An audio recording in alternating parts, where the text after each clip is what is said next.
Hi, welcome to the Shed. In this episode, I'm going to show you how to write an etude over a jazz standard. Now, I'm assuming that you've written an etude over a one-step blues and a two-step blues, so you've had some experience using Noteflight and doing some like really simple transposition.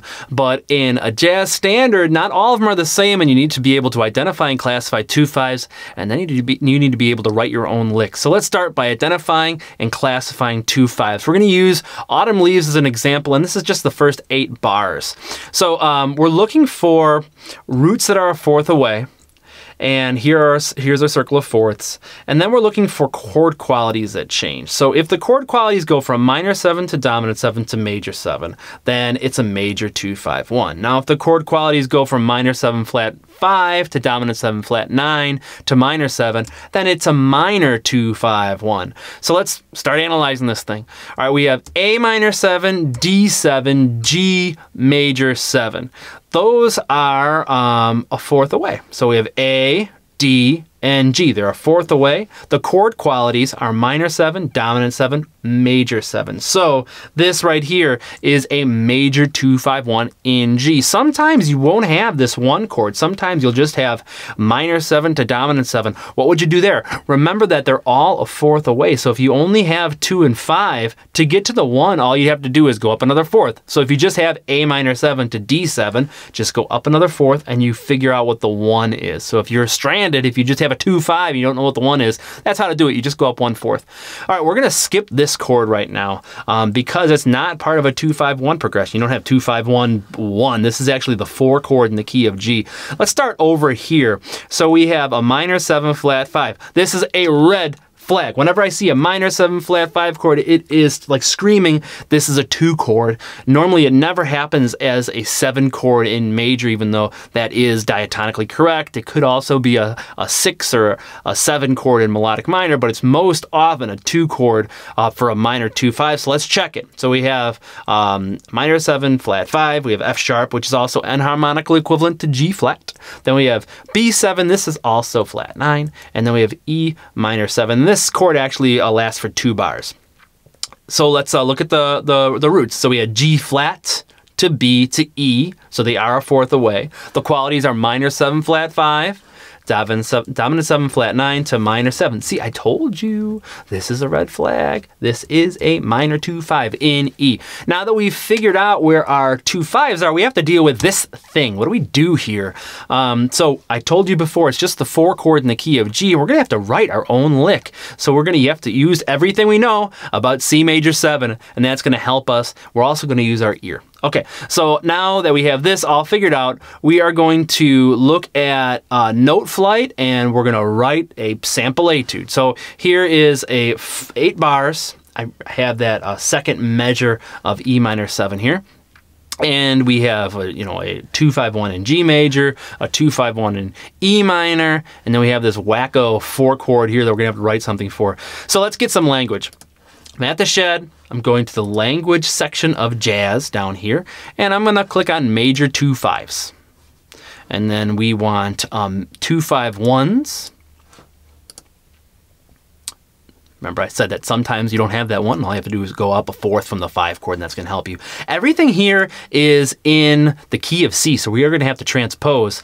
I like this lick. I mean, you can go through and listen to them. You can play them through Noteflight. You can play them on your instrument. Let's just choose this lick, and we only need the first 3 bars because in our Autumn Leaves, that 4th bar is a different chord. So I'm going to copy it, and I'm going to paste it starting on this bar, and plow. Look what happened. It changed our chords. We need to go to a 2/5 in G, so we have to transpose. So if I'm on C, what interval is it to go up to G? So C would be 1, C, D, E, F, G. It's some kind of a 5th, but what kind of a 5th? Now, G is in the key of C, so it is a perfect 5th. So click on pitch, go to transpose. We're going to transpose up a 5th. Now make sure that this box for change key signature isn't there. We want to keep this all in the same key signature.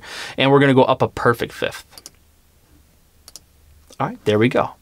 Now we have our lick, and it's been transposed into the key of G.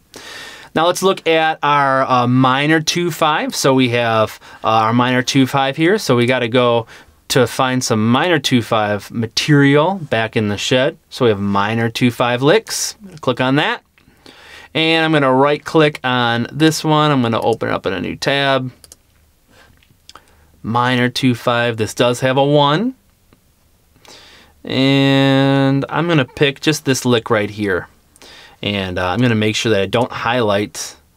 Well, it's going to force me to highlight this. So I'm going to have to get rid of it later. Whatever. All right, so copy this over. And I'm going to paste it right here. It's going to tell me that this, yes, I know it is a 3 measure 2-5. All right, so this needs to be in E minor, but it's written in A minor. So we need to transpose it again. We're going to transpose it up. Because I'm a guitar player, I need to transpose it up.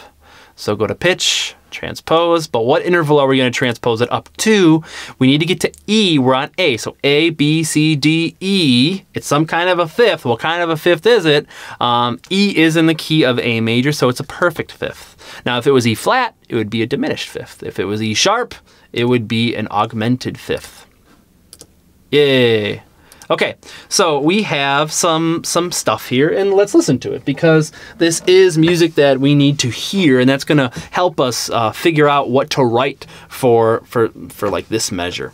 So we have and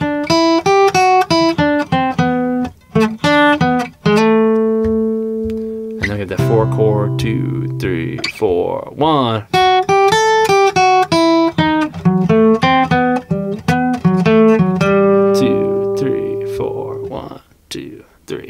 So we have 2 like 3-bar phrases. This can fly. You could make this actually, since it does repeat back to here, it's hip to make this an E7. It's not even written in the music, but it brings you back. So we have a 5 of 2. And we're going to actually add that in our etude because, you know, we're cool. So I'm going to get rid of that tie. And we're going to look at another part of the shed. If you go back to language, there is a section here where it says how to write your own licks. You can also alter licks. If you have a lick and you're like, everybody uses that, you can alter it. Here are some different ways to do it. But how to write your own licks, now you can use digital patterns, you can use arpeggios, and then you can ornament different parts. So an ornamentation is just something you can do around or before a target tone, and that's going to just make it sound a little more hip. So I'm not going to hold this out for 4 beats because that's a little ridiculous. I'm going to hold it out for 3 beats. And what do I know about a C major 7 chord? I know it's spelled C, E, G, B. That's the root 3rd, 5th, 7th. I know that the 9th is D. So I'm actually going to go 3, 5, 7, 9. So here's just the basic structure of my lick here. And now if I just played that, that would be super, super, super boring. There's nothing that links this part of the phrase to this part. I'll actually play it. It's going to sound horrible. Are you ready?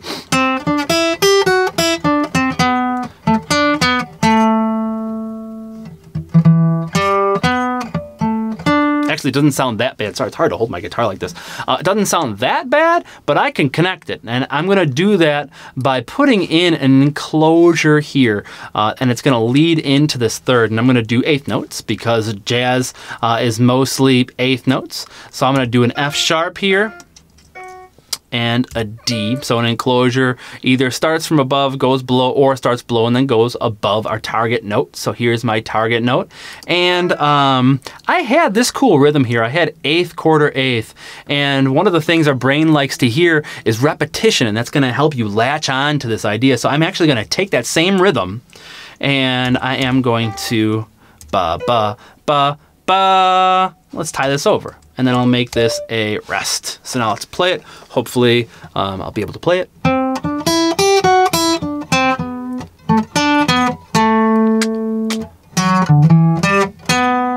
Let's add, now I'm just going, I'm ba, ba, ba, ba. I want to hear that 9.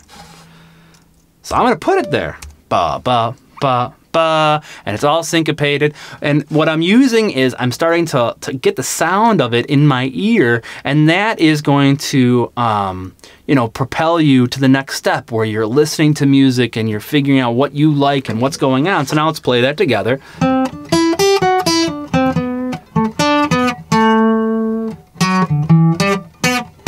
1.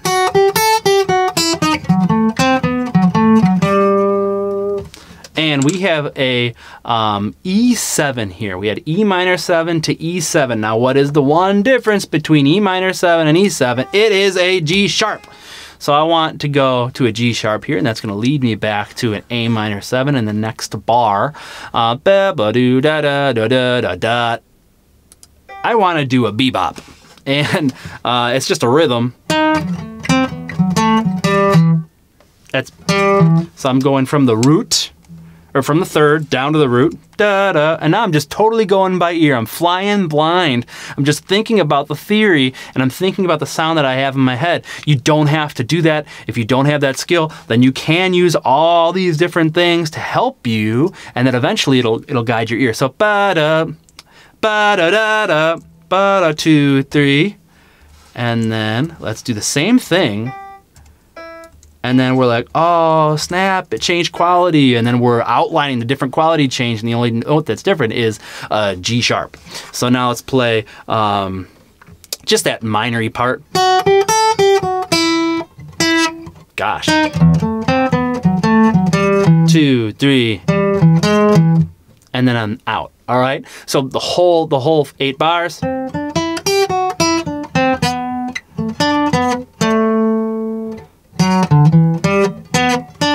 1. Dun. And that is how I would approach writing an etude over a standard. It is a combination of taking 2/5 licks, putting them in, transposing them, and then writing some licks using what you know. You know how to arpeggiate chords. You know the digital patterns, and then you can take those different types of ornamentation and apply them to some chord tones. And you're trying to make something that you like. And then after you have it all written down, then the goal is to make it so it's automatic so that you can play it. You don't have to think about it. This becomes part of your vocabulary on your instrument, and then it's yours. And when you go to play it, you own it. When you hear somebody else play it, you're like, hey, that's my lick. That's where you want to be. And that's what writing etudes is all about. You want to get the link from your ear to your fingers, and then we have that reciprocity. No, that doesn't make sense. We have that reciprocal nature of just getting your ear to your instrument to your ear, and then hearing other people and being inspired. So good luck, and we'll see you in the shed.